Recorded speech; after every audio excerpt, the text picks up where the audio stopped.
మన బండ్లగూడ మున్సిపాలిటీ పరిధిలో కొత్త రేషన్ కార్డులు ఇంకా ఇప్పటి వరకు కూడా ఇవ్వలేరు.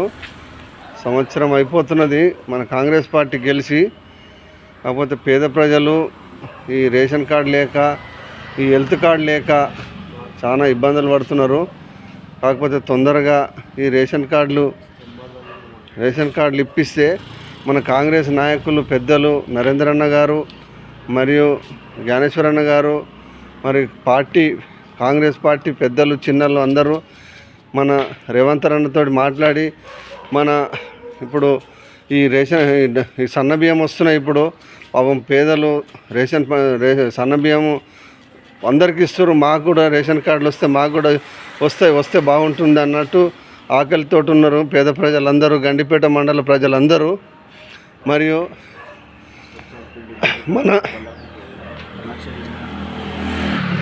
మన కిస్మత్పూర్లో కానీ మన బండ్లగూడ మున్సిపాలిటీ పరిధిలో మన గండిపేట మండల ప్రజలు ప్రతి గ్రామంలో డబల్ బెడ్రూమ్లు ఇప్పుడు మన కిస్మత్పూర్ దర్గా కాలేజ్కానికి ఇచ్చారు 60 మందికి. ఆ డబల్ బెడ్రూమ్లు పట్టాలు మరి పేదోళ్లకు కొంతమందికే చెందినవి అవి. కాబట్టి అవి మరి ఎంఆర్ఓ గారు ఎంతమందికి వచ్చినాయి అనేది లిస్టు వాట్సాప్లో పెట్టమన్నాము.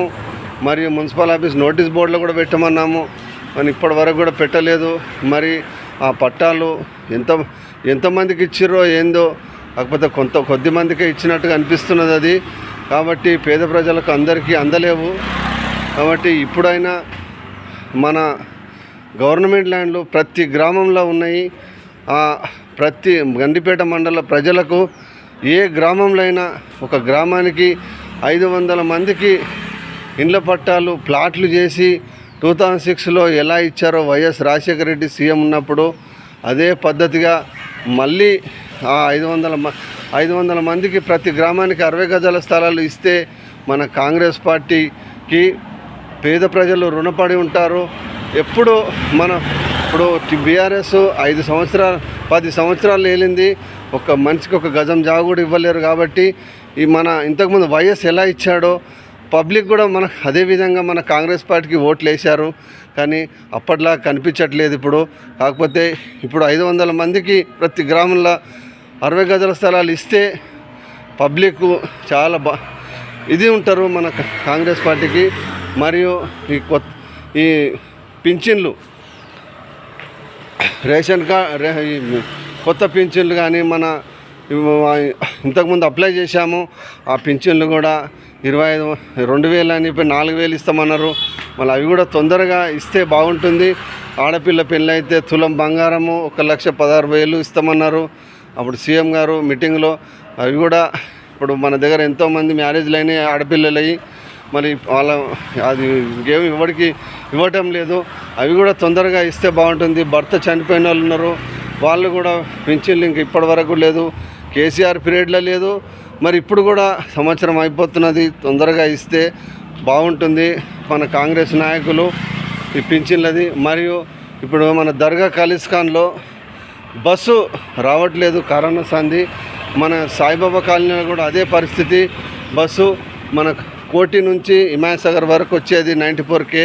మరియు మన సికింద్రాబాద్ నుంచి ఓంనగర్ వరకు రాక్షసి వరకు వచ్చేది బస్సు. మరి ఆ బస్సు కూడా ఓంనగర్ నుంచి ఇందిరమ్మ కాలనీ నుంచి ఆర్ఎంఎస్ఎమ్మ నుంచి వెళ్ళేది.